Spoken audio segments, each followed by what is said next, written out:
We are live. What is up, guys? We are live in a few different places. The Lean Men Academy YouTube channel, Lean Men Academy Facebook, and a few other spots as well. How's everybody doing today? It is Monday, June 10th, right here in Central Time, 9:55 a.m. I got my good boy, Cody Yarbrough. Cody Yarbrough right here on the line today. Wanting to talk to you guys about something. I know if you're brand new in the business, this is a thought that has come up in your brain and probably caused you a little bit of stress. Uh, when you should raise your prices. And we want to give you kind of some benchmarks, some navigational beacons, if you will, to where you can know when you need to raise them, to where it's not always just a feeling, or, a lot of you guys deal with stress and you never raise them. There's guys who've been probably washing forever. We talked to Gibson. He's like, guys are still doing the same price that they were doing 8 years ago, and they've never raised their price and their business is suffering for it. So, Cody, thanks for coming on today.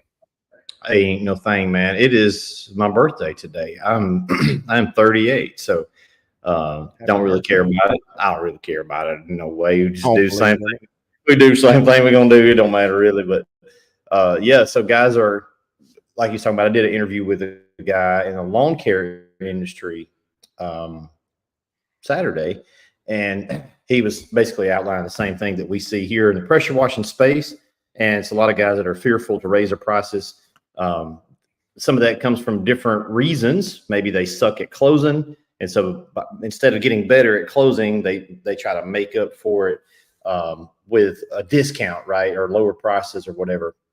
And we see it a lot with guys always looking for a discount when they're buying something, which is nothing wrong with getting a discount necessarily, but it sort of just messes their mindset up, because as they're looking at their income and their outgo, if they're not making as much money as they'd like to make, there's only two sides of the equation that you can play with. How much money did you bring in, and how much money are you spending on your fuel, your truck, your chemicals, right? Your parts, your consumables, all the marketing.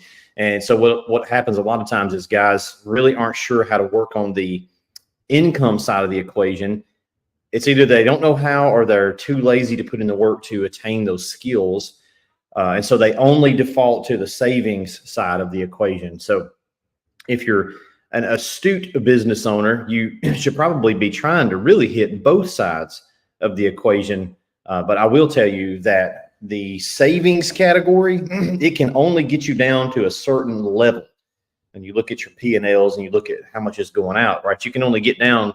There is a bottom there that you can't go any lower than that. But the income side of the equation, the top end there is literally infinity. So that's what we talk about a lot of times. And guys, if you can learn how to raise your prices, when and how to do it, where to kind of land at in your individual market, it can position you in a certain way versus your competition.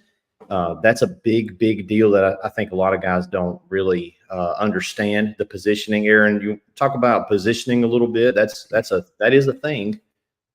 Sure. I mean, I think the reason guys don't understand positioning in general, a lot of them have probably never heard the word positioning, optics, the way something is perceived can create price elasticity in the marketplace. And, when I first started my business, I was just a dude in a truck, and I was really broke in a really bad situation.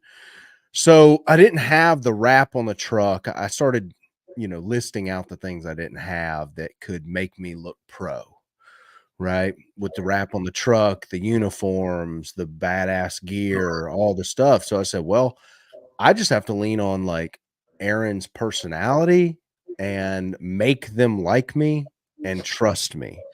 And so trust, though, a lot of guys don't understand how far trust goes. Trust really is all of it, frankly. So how can I garner trust from these prospects to where I can turn them into customers.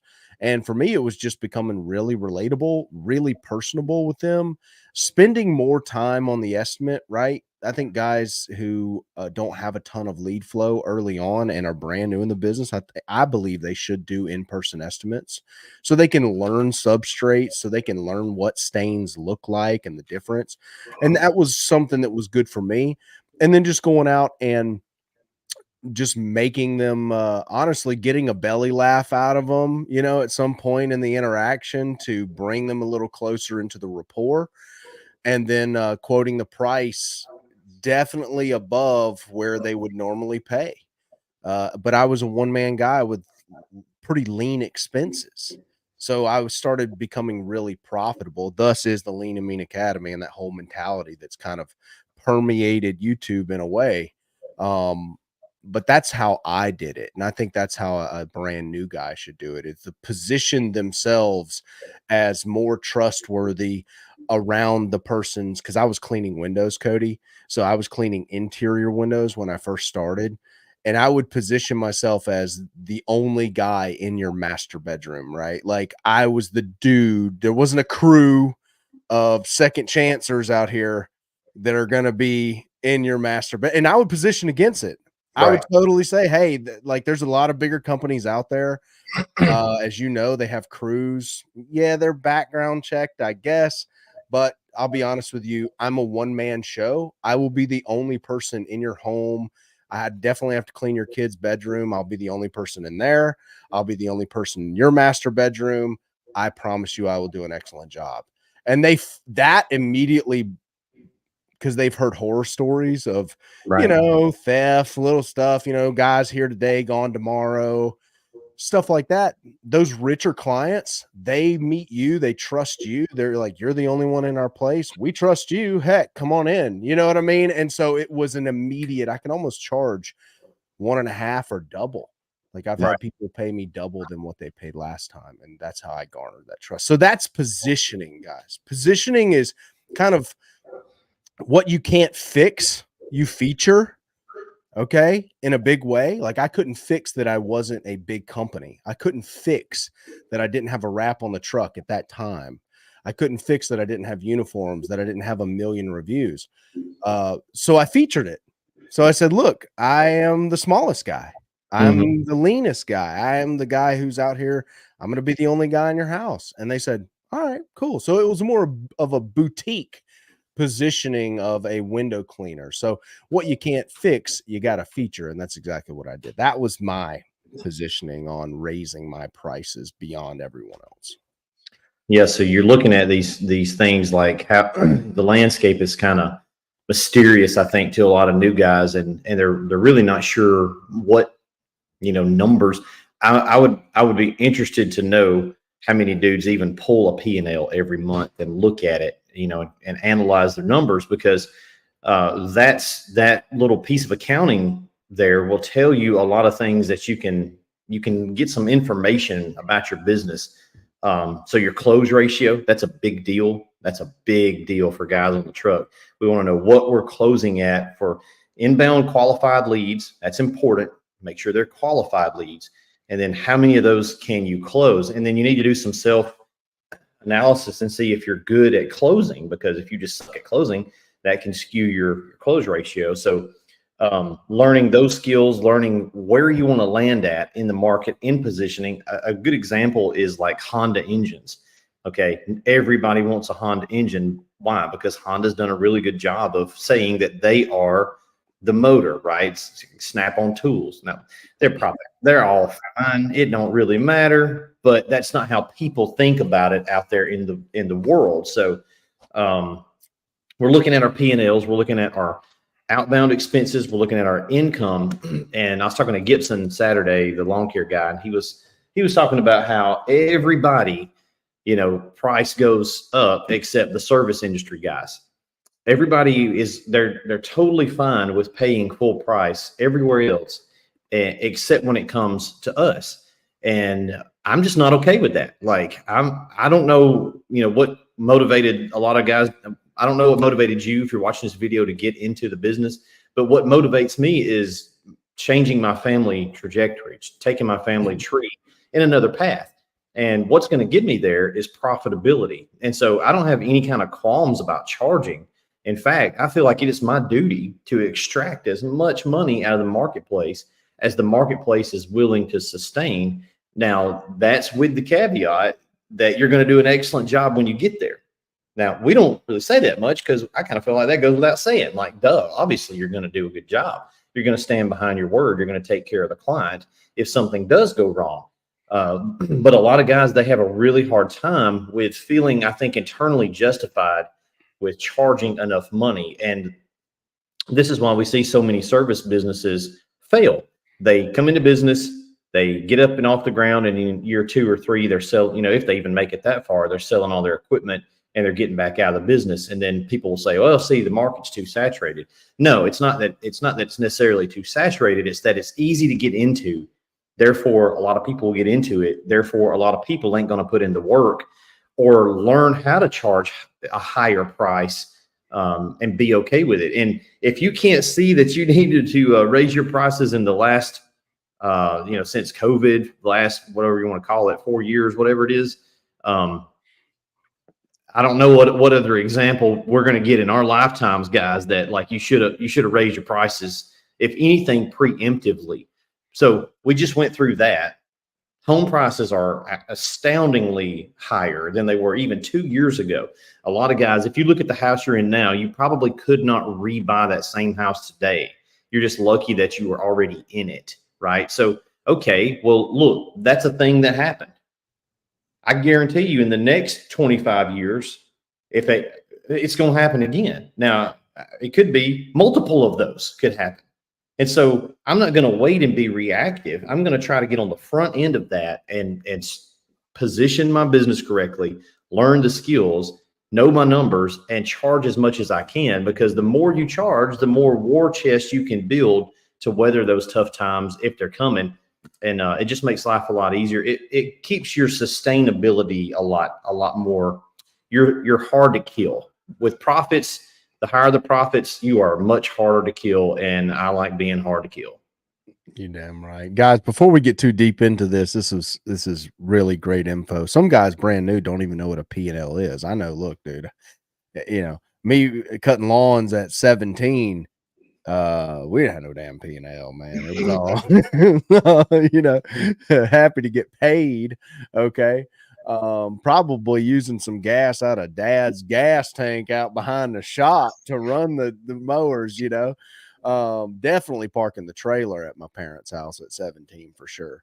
But before we get too deep into this, Cody and I have a serious starter event coming up June 28th and 29th at Southeast Soft Wash headquarters down in Roanoke, Alabama. Cody, real briefly, let's share with them what this event entails, and I'll share with them what my side entails. Yeah, this will be, we're getting on up there in the serious starter. Emily's coming to get her cat because the Missy Moo is having her morning insanity. Missy, you pissing me off, but you are very pretty, so I'm gonna let you slide. Come get your damn cat now. She's playing in Legos. But no, so we sold out every serious starter we've ever done. We have a tendency to try to have 1 or 2 more guys in there than the room can even hold. And so this will be probably the last one for the year. We don't really do them much in the fall. Just depends on how our life's going, but it's a 2-day event, a lot of information. Day 1, we're going to talk about soft wash 101. We're going to go through how to wash, downstreaming, soft washing, substrates, chemicals, ratios, specialty cleaning, packages, how to turn all of that technical knowledge into a sales process with the customer, equipment maintenance, equipment selection. We'll go out on the job site and clean something, and we'll go through that what it looks like to pull up to a house, do a job, and leave. And this is coming from me, and I've done millions of dollars in washing. TCs, I don't know why your 12-volt ain't pulling water, dude. Couldn't tell you. I have to look at that later.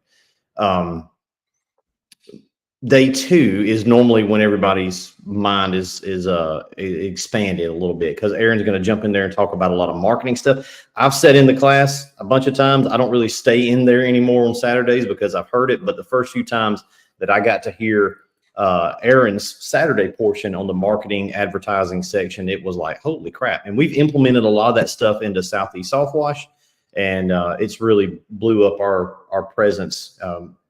It's taken us to where we're able to do $1 million months now. We just did $1 million last month, did $1 million a month before that, did $1 million a month before that, and trended to maybe do that again this month. So I don't know what take. I don't know if you guys, I'm not telling you you're going to do $1 million in your washing truck, but I'm just telling you that these things will scale your company. These are just tactics, that you're not, I promise you, you're not aware of right now. So come and learn. Aaron don't do nothing. He don't do shit. What does he even do over there? He just walks around, smokes cigars, man.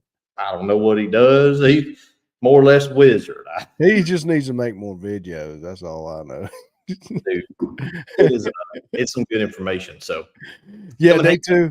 2 days we feed you both days. Go ahead. Day 2, I just want to tell you guys, I don't do a presentation, so it's not a bunch of slides. It's not really something that you can absorb through a bunch of slides. What I'm going to do is I'm going to open my laptop. I'm kind of going to open my process to you on how I build out organic traffic for websites. See, the majority of the traffic that comes, a large majority of the traffic that comes to Southeast Soft Wash and my local service business, and it's very, very similar on how you market these two things, is organic. Okay, it's organic SEO. It's search intent based traffic. Now, I want you guys to ask yourself, what will be the value of having people in your area, whether it's a mile, 5 miles, 10 miles, 20 miles away, Google pressure washing, and you show up at the top? All right. Well, according to Cody, that's worth $1 million a month. Okay. So, right, for your business, it's probably worth, 30, 40, 50, 100,000 a month, something like that, right? With a pressure washing guy. It's a game changer because now you're not chasing leads.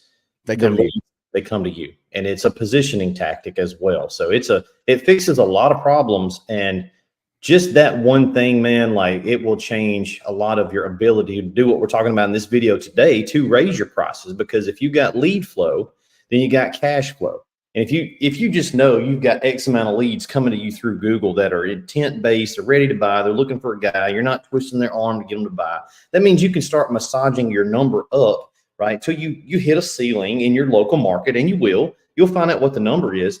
But you can do that from a position of what Joe Rogan says is FU, right? I'm doing that a lot with my life. I'm putting myself in a position where I can do things, but I don't need to do them.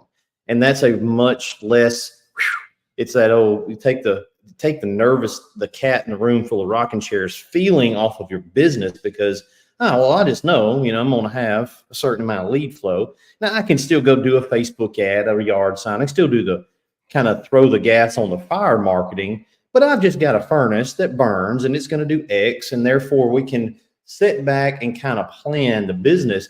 This is really working on your business and not working in your business. And that the day that you really realize that you're able to do that, that's a big day. I got into this and had no idea where we were going. We just washing stuff, right? And now 5-6 years later, we're in a completely different place.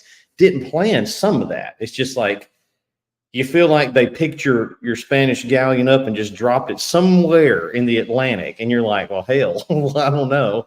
There's the dipper. Let's go that way. But eventually, you do start getting sort of a trail that you can follow, and that's much funner. It's a much more sustainable business because you at least kind of know what you're trying to get to. Yeah, you can make educated decisions when you have a constant. You have what's called a control in marketing. You have something that I'm going to get about this much of a dollar amount in jobs per leads per month that come into my business. So for the new guy, right, for a new guy, for a great lead flow, a great constant control would be 8,000 a month, right? Brand new. Like that's great. And so he can say, okay, I know guaranteed that I'm going to have, and within the season, I'm going to have about 8,000 a month coming in from these leads. Okay. And it's going to grow over time as you keep doing the process that I'm going to teach you guys. he has that control coming in. So now he can make educated decisions on other marketing that could be a little more risky, right? You know, hey, I want to run this ad. I want to get a bunch of yard signs. I want to do this. I want to do, you know, stuff that kind of takes a little more effort than Google does, right?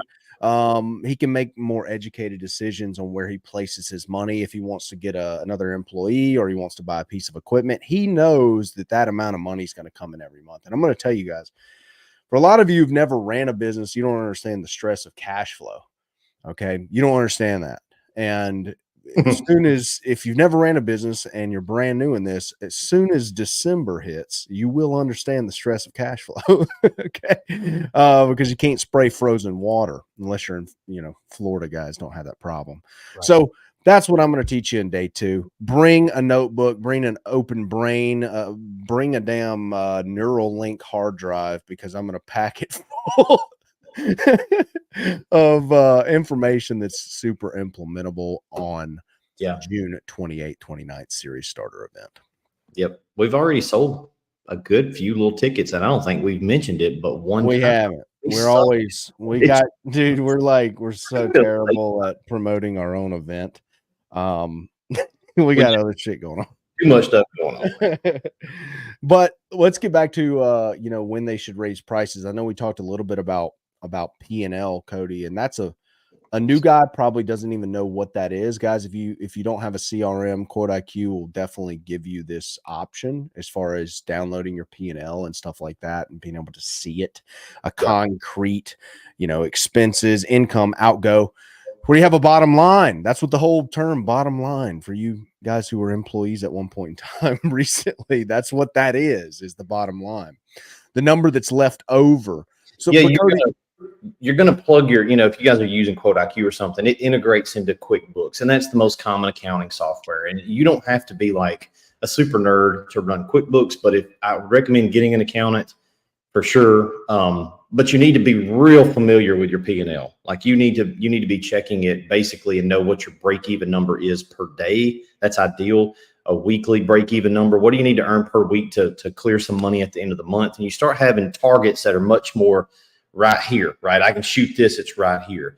So it'll integrate over and dump all your money. And then you're just looking at, it's really simple on a wash truck or a lawn care guy or anything like that, because you're looking at a service-based business doesn't really have cost of goods, right? You're not buying a thing. So the closest thing we could throw in that category would be your chems, your bleach. We can kind of call that cost of goods, but it's not, it's consumable. So you really just have expenses. That's what you're going to be doing to get your top line. You run your expenses, right? Probably not a bad idea to put yourself on payroll and help yourself out on some taxes, tax structuring by having your paycheck already deducted out. And so you know, what's your paycheck going to be? I don't know. Depends on how quick you want to run the business or grow the business. If you want to blow it up, pay yourself as absolutely little as possible and keep everything in and reinvest it. There'll come a time when you can start paying yourself more later, but you got your top line. This is how much money we brought in from all of the homeowners and Mrs. Jones and all the people. They gave us X amount of money last month.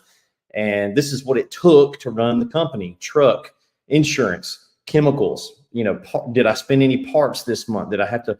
And it's not a lot of money. Is why it drives me absolutely nuts, because an average rig is going to be $1,500 a year, you know, in upkeep for the equipment. So it's comes out to freaking nothing a month. But dudes flip out about having to replace a hose or a swivel or something like that. So you got your expenses, you run it, and then you've got a gross profit, and you got some more stuff in there that you'll take out, and then you've got a net profit. Okay. And that's the number that you want to find is that bottom line number. And then with that data, you can start saying, okay, it's January, February, March, April, May, June. We know what the front half of the year looks like. We know what Q1 looks like, Q2 looks like, Q3 looks like, Q4 looks like.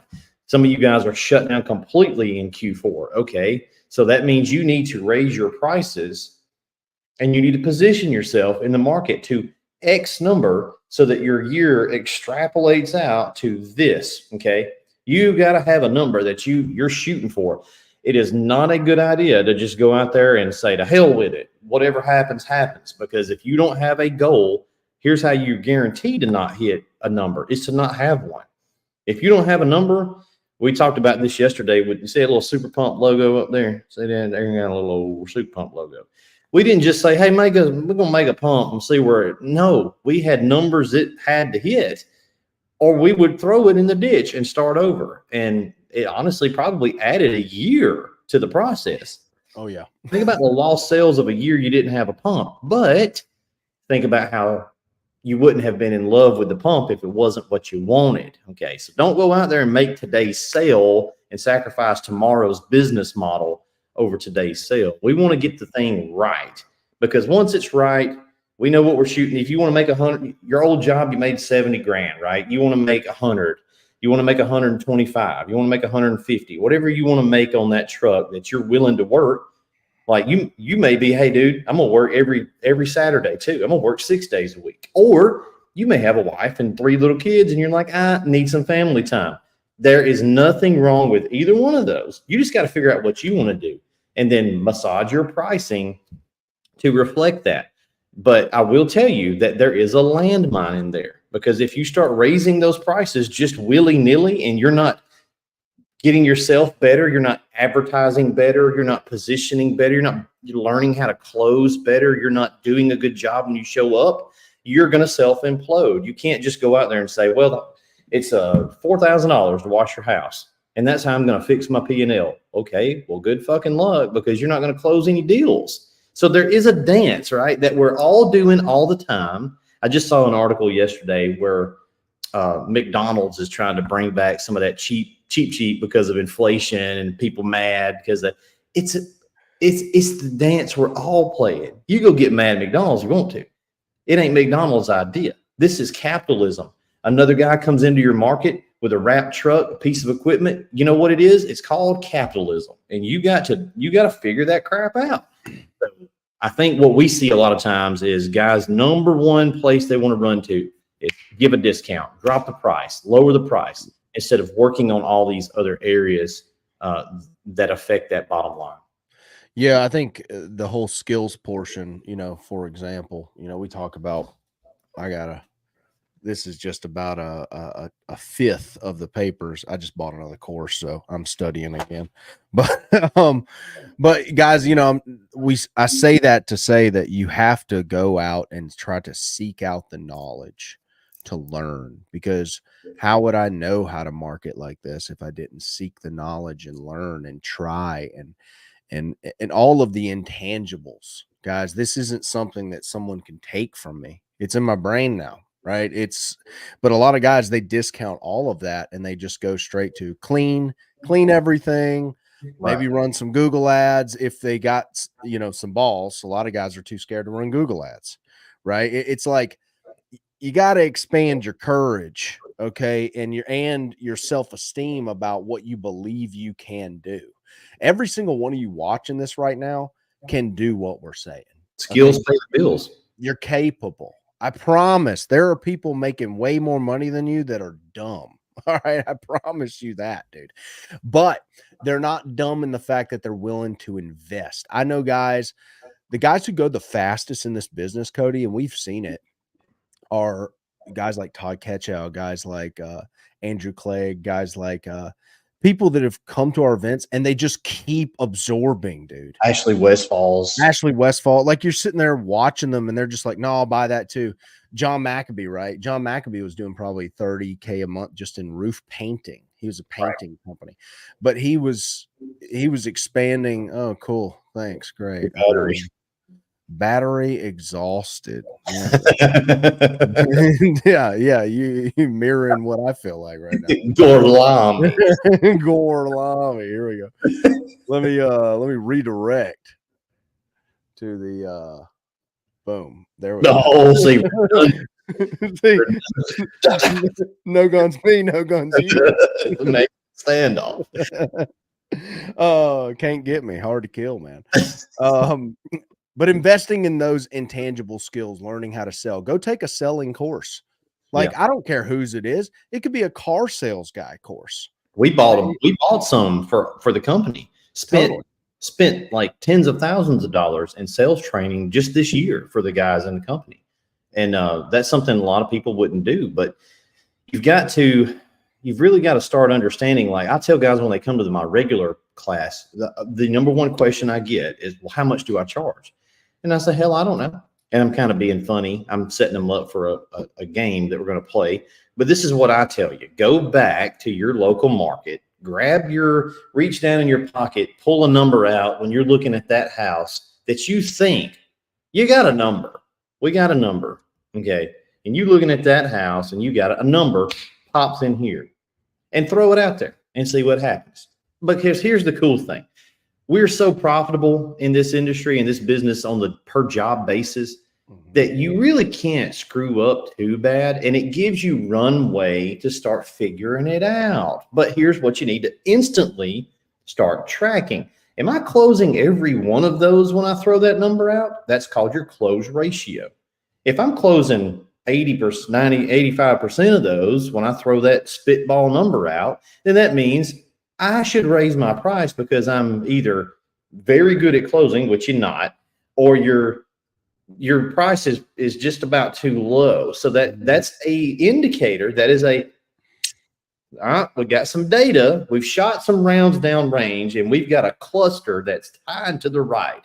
Well, I'm going to click this way and click this way. And I'm going to massage that over. Quote IQ will have you some national average square foot pricing. I hate a square foot price. I don't believe in a damn square foot price. It's a cheat. You lazy ass. You don't put in the work. So you're saying, well, what's the average in the nation? Well, that ain't got nothing to do with Rock Mills. It ain't got nothing to do with, you see what I'm saying? Ain't nothing got nothing to do with Rock Mills. It really don't. You've got to find out your number. So what you do is you take that first season and you figure out what your number is, and then you extrapolate back, do the math, and say, okay, well, what does that equal per square foot? Because I know that a house that looks like that's vinyl, I need to be at 700, for these kind of houses. I look at them like, if it's 3 bed, 2 bath, 2 car garage, all of them are the same damn thing. Okay. They are all the same. If I look at, this is how I quote like that right there.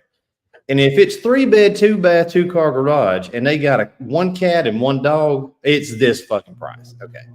And then there's another bracket past that. And then there's another bracket past that. And then there's one lower than that. Okay. And we don't really even like we'll go there, but the ones below that, you don't go there. Okay. We don't even go there. So we're shooting at this band. It's middle-class suburbia. These are your vinyl siding neighborhoods where you pull into the subdivision and the little sign out front looks kind of like it was $6,000. Okay. All right. Then the next block you pull in and there's sprinklers and shit, right? There's like a little guy on a golf cart picking up stuff with a gopher right there. There you go. Yeah. See, that's another category. And then we go up from there and it's G-Wagons and like shit like that. So I've got my numbers and I want to hit the top end of all of these different. We went to, where did we go? Chops Lobster Bar last night in Atlanta. It's my birthday. Alyssa's birthday is tomorrow. Our birthdays line up real close. So dinner last night was $2,200. Okay. Damn, dinner was good as hell. Rocks up on them New Balances. For them New Balance, you got a freeze. I already knew it was going to be. It's like, look, the waiter had a GMT on. I was like, I appreciate that. You the waiter popping a Rolly GMT. It's okay. I'm fine with paying it because I'm buying a memory with the family more than I'm buying anything else. Honestly, the steak I've had just as good a steaks at freaking Texas Roadhouse. Hands down. I have had just as good of a ribeye at Texas Roadhouse. But you don't remember Texas Roadhouse. Yeah. You remember Chops Lobster Bar in Atlanta. That's what you remember. And I want the customer to remember the experience. Now, we're just washing their house, okay? It's not like you're going to become best friends, but I want it to be I'm going to charge a boutique price, but I'm going to deliver a boutique service. When I leave, they're going to be like, damn, that guy's, he's legit. That's a good dude. He's my guy, right? And this is how you formulate your structure. It just gets easier over time if you'll do it this way. That's why we say year 2 hits different. Year 3 hits like even different, because if you do it this way, it just gets easier the longer that you're in business. Yeah, I think the biggest cheat code, and it's hard to quantify into words for guys on how to do that, is just care. Like if you just care, like don't skip steps. What is a boutique service? That's a big question. It's called care. Yeah. Just don't pull the hose over their daylilies. Right. Like, stop. Don't pull the hose over their little landscape lighting. That's an easy one. But the daylilies, so you can murder a bunch of daylilies and not even feel it in the pool. See? So what you got to do? You going around the house, you parked in the driveway here, a lot of house here. You pull that hose way the hell out here and go around the house. Make an anchor. That's right. You don't pull it straight off and cut the corner because you're ripping up her daily. It's called care. That's a boutique service, along with having, a personality that's just a little bit better than a cardboard box. Like, you need to just be a little better, be personable. Don't be just, someone who doesn't even speak to the person, right? If they're there. Right. I got a big problem with guys that try to give away the farm to compensate for care. It's like, no, man, that's not care. That's not care. That charge a premium price, because I factored in to that boutique experience. I'm usually going to do one extra that's real easy. It's free. It's literally nothing. And they didn't ask for it. That's the catch. They didn't ask for it. And I'm gonna say at the end of service, hey, by the way, I got your patio furniture. We cleaned that off while we were back there. Don't worry about that. Looks really good. Thank you guys for the business. You hear the tone, the cadence change in the voice. If I'm charging correctly, I can do that. And it feels, the guy last night brought out dessert because it was our birthday. I don't give a damn about no free cheesecake. I'm gonna buy the cheesecake. Okay. But he's doing it for a reason, because the margin in the $2,200 is already baked in for them to bring out the $18 cheesecake that I would have bought. So you know what? We bought some more cheesecake because it was really good. But you can't do that if you're on a shoestring budget. Can't. So what guys do is they're on a shoestring budget, but they feel like they want to offer that little bump to the customer. So they spend an extra hour and a half rinsing. It's like, what the hell did that do? The customer don't say, you feel like you did something. You didn't do shit. It don't look no different. Charge correctly, and that gives you the ability to give that boutique experience overall. Absolutely. So I think we hit the P&L, right? You can see it through data, right? And also we see it through close ratio, right? And we talked a little bit about like what is a boutique service, like what justifies being high ticket as something. Look, guys, I'm gonna tell you something. I'm just be straight up honest with you guys, okay? Wasn't the first soul until I came on this YouTube talking about high ticket. Okay, I'm about tired of the word high ticket being thrown around. That is a Lean and Mean Academy word, and y'all know it all the way back 2018. But I appreciate y'all making it ubiquitous. Why is it ubiquitous now? Is because the new guy, I believe in my heart, that the guy who's just getting started in his business, okay, he's leaving his job or he's lost his job, whatever, he's just getting started. I believe you should be able to replace your income within a year. I know it's possible. I've done it. We've taught thousands of guys around the world how to do it with one truck starting out. Okay. But the only way you're going to survive and be able to do that is do what we're talking about here, which is position yourself as a boutique service, raise your prices. You're going to do it on data, but that's probably going to be late in the year, late your first year, definitely your second year. You'll have the data, because when you first get started, you have no data. Right. Okay. To even know. And come to the event, Serious Starter. Like I'll share with you guys, like we'll have a lot of time to talk and eat lunch and stuff. We feed you guys both days. But if you got questions about like how to price and stuff, what would I price something at? I'll answer your question on what I price it at and help you out there. I think the starting point for a lot of guys, just that interaction of taking money from a customer, right? If they're at a job, Cody, they've never had to do that. Well, right? it don't feel icky when it's on your paycheck. No, But you got the ick when you did it, when you looked at them and they gave you the money. The damnedest thing is customer don't feel no kind of way about it. nope. You're making it all up. You're up some horse shit that is wrong. And it's people over profits. Just go get my Glock and kill it. Hold on real quick. You got to make a profit. What we've seen, guys, so much. That's why we take such a stance against it, is because we don't want you to fail. And what we've seen, literally with tens of thousands of interactions with guys in the industry, is I know this for myself too.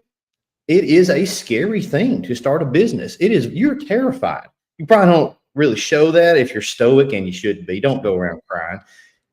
But when you get in your alone time and you're in that truck going back home on Friday and you didn't make enough all week, you're operating out of fear. And so we just see it a lot. The tendency is to go lower the price. The tendency is to go to the bottom. It's a race to the bottom because you're trying to drum up business. Mm-hmm. Okay? And what we're telling you is do what you got to do today, but don't let that become the plan for your company. Because if you do, you'll be 5 years in it making $250,000 with still got a broke mindset, and you're trying to return pumps that are wore out. You're trying to skimp on your marketing. You got a one-page website, looks like ass. It's like, no, you make plenty of money now. What you did is you programmed your mind the wrong way. If you're broke, you are literally broke, dude, go charge them $199 and get you some cash. But don't let that become who you are. Don't let that seep into your bones. Because modus operandi. It will do it, dude. It will do it. And that's why so many businesses fail. Because literally they weren't charging enough. If you get those customers that say, well, the last guy charged me $150. Why? Okay, we'll call him. Well, he don't answer the phone no more. Why? Didn't make no money. See, he didn't make any money. You've got to get okay with making money. You've got to be okay with it. Those low ticket wins are the low ticket wins, for guys starting out, are more bad than good, frankly. Now he can't see that long term. It's because he has gotten the Pavlov, like he's gotten rewarded. The bell rang. He told him $199. He got some food, right? The bell rang. He told him $200. He got some food, right? White mouse. Totally. And he's trained his own mind to. Here's what's crazy. What you just said. I want you to run through that again. What happens? Go ahead, run top to bottom that again. Give them the scenario. When they started, they charge $99. What happens? Bell rings. He gets a little check to get some food. Right? Goes out there. He does it again. He charges $99. He gets a check. He gets some food. He maybe goes up to $149, right? He gets it, gets some food, and he feels like he made progress. Add 3 years to that. If he's around in 3 years, he looks over at the next aquarium with a mouse in it, and that mouse is charging $6.99 and getting some food. Same thing, same reward. And instead of him saying, because this is difficult for us guys to do, instead of looking at me, a business owner that does millions of dollars a month, and learning from me, because I'm very open about it, because I'm not arrogant. What I preach to the guys, they have a hard time hearing it. But I say, look, man, I've made more money in a month than your wash business has ever made. And I'm telling you that as a dummy redneck that has figured some things out. I want you to do is take a page, and I want you to go win too. I want to see you win. I'm not saying it from arrogance. I'm saying, look, I'm the mouse in the next aquarium. And what y'all don't see is I'm looking at another mouse in my next aquarium that's doing $100 million. Yep. But here's what's easier to do. It's easier to look at the next aquarium and say, that's a scam. He's ripping people off. Immoral. People over profits. That's something wrong with that mouse right there. See, he's charging way too much, because it's hard to tell yourself that you have left money on the table. You have not moved your family up a notch It's easier to spin a web of horse shit that, Easy. well, I don't want no money, no way, than it is to say, damn, Maybe I got some things I need to change. and Maybe I need to learn some new skills. ain't that crazy that it's easier for a guy to turn on making a profit and make that the wrong. He said, well, I don't want that much food, no way. Instead of saying, damn, there's guys out here. The day that you find out there's another wash company in your area making $300,000 a year and you were making 125, it's like, well, he puts his pants on the same damn way. Yep. Now you've got a moment, a mental fork in the road that you've got to say, well, I'm either going to go and study and learn and figure out how to get, okay, well, he's doing, I can do it, or hell, I can probably do more than that. It's an epiphany moment, but it is the moment of salvation. You either hear the gospel, believe, and receive, but that requires repentance. It requires you to turn and go the other way. It requires a change in direction. Or you say, I don't need to be saved, no way. I'm good with the being, I'm good with the one morsel. And it's just so strange to me that humans, it is easier for us to say we don't want it, knowing good and well that that ain't true, than to say, yes, I want it, and I've got to figure out how to do it, because that second option comes with work. It comes with a lot of staying up. It means you're going to get to work all week, go home, hold that stack of damn papers up again. That's right. That y'all see how thick that was? Oh, He this don't- ain't even a bit of He don't need that shit. He don't need none of that. He's doing it because he's looking over there and saying, God dang, there's Well, more I can get. There's something I don't know for sure. There's a lot I don't know. Like, I've done pretty good, but I'm like, bro, like, I'm trying to find probably about, I don't know, in this stack, probably about 4 things that mess me up for about an afternoon. You know, like that I didn't know, like mind-blowing stuff. All of it's not going to be mind-blowing. Most of it's going to be stuff I know. I don't care about that stuff. I know most of it's going to be that, and I still bought it. But I know there's about 4 things in here, and it's probably going to be about a phone book when I'm done printing and I got to get some more ink. But there's going to be about 4 things that get me a little messed up. I got to go sit out on the porch and puff about it. You know what I'm saying? Like, they make me think, and that's how you have to dig for info. It's a sifting. It's like you're mining gold out of the river. It's like you're panning. I'm panning for the nuggets, man. I'm panning. I'm constantly panning. That sluice is working. You know me, how we are, dude. My sluice is working 24-hour a day. If I ain't sleeping, Aaron's thinking about, where is the edge? How do I refine the edge even more? Because I know there's so much I don't know. Now, I do walk with my chest out. A lot of guys don't like that, though. But here's what I believe. I believe you should go out and you should get yourself some wins, okay? And you should walk with your chest out in your wins. But that's not saying that you know everything. It's also humbling because I'm studying. I'm confident, but I'm also humble. I'm walking, I'm 2 different dudes here. I know I can be effective. I know I can go out and kill it. You got to walk on the field. You got to walk on the field like Nick Saban. That's right. But when the game's over, you're going right back to blocking and tackling and doing the same things that you had to do. Fundamental. So I want to see you win. And what I know is if you don't do these things, you may be okay right now, but the next time something happens, the next iceberg probably going to sink you. We didn't need to make a batch buster valve. We didn't like, oh shit, we're broke, let's make a valve. It wasn't that. It was like, let's make that. I think we didn't need to make a super pump. Like, that's 2 years ago. It was literally when we took that trailer to the guy down in Fort Myers that got hit by the hurricane. That was our first, adventure when we got on the call with the engineering team. Was like, hey, this is what we want to do. And that was 2 years ago. We didn't need to, but what happens is guys don't raise their prices until they hit the iceberg, and then they're like, oh shit. Well, then it's too late. You don't have any runway. You don't have any war chest there to play with. So what we're telling you guys is, don't leave money on the table. Get your skills up, learn how to close, learn how to position yourself in the market, know your numbers, really analyze your P&L, analyze that close ratio, look, you ever seen the Shark Tank where the guys, they go in there and they'll ask them, they're just like, oh, I don't know. And they're like, what the hell? You don't know your numbers? But then every once in a while, they'll get some guy walks in and they know it like that. It's like, that's a business owner. If you don't know your numbers, that means you don't really care about it. Know your numbers, know where you're at in the marketplace, know where you want to go, and promise you can make a lot of money, but you can actually make a legacy business out of this industry. You really can. It's fun. I enjoy it. I enjoy making money. I enjoy the hell out of it. I enjoy changing my family tree. I enjoy giving. I'm very generous, very, very generous, but you can't be generous if you ain't got no damn money. You can't do it. It's wild as hell. You can't do it. Well, I just want to give back. What you gonna give? You ain't got nothing. You buried it in the sand. You didn't double it. But a widow's mite. Well, see, God told that guy that he was wicked and unprofitable. He put wicked in the same category as unprofitability.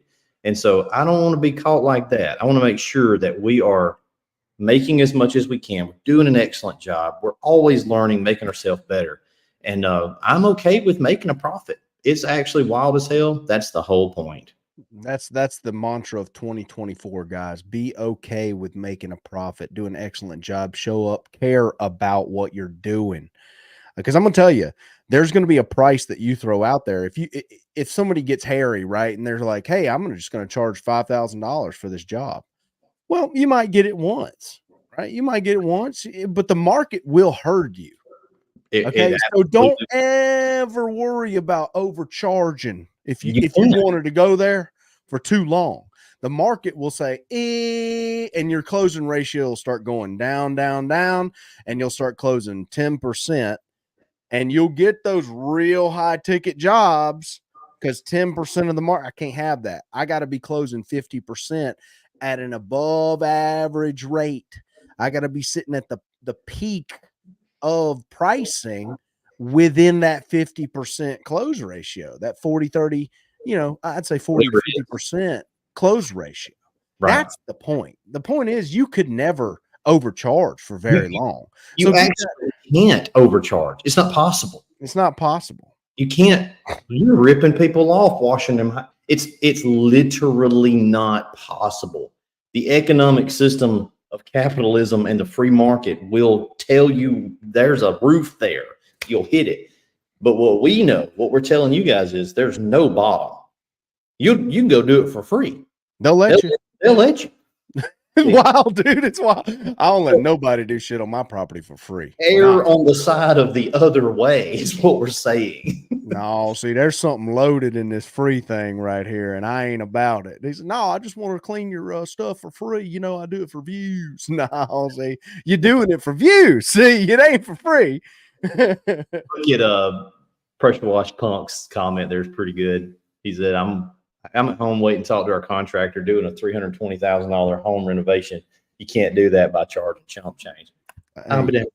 Hey, and on that, the PWP, we're going to make a cheers to that. Guys, go out and get this money. We love to see you at the Serious Starter event, June 28th, June 29th. Cody, any last words before we cap it off and go make some money today? Price got to go up. Price got to go up. Let's go.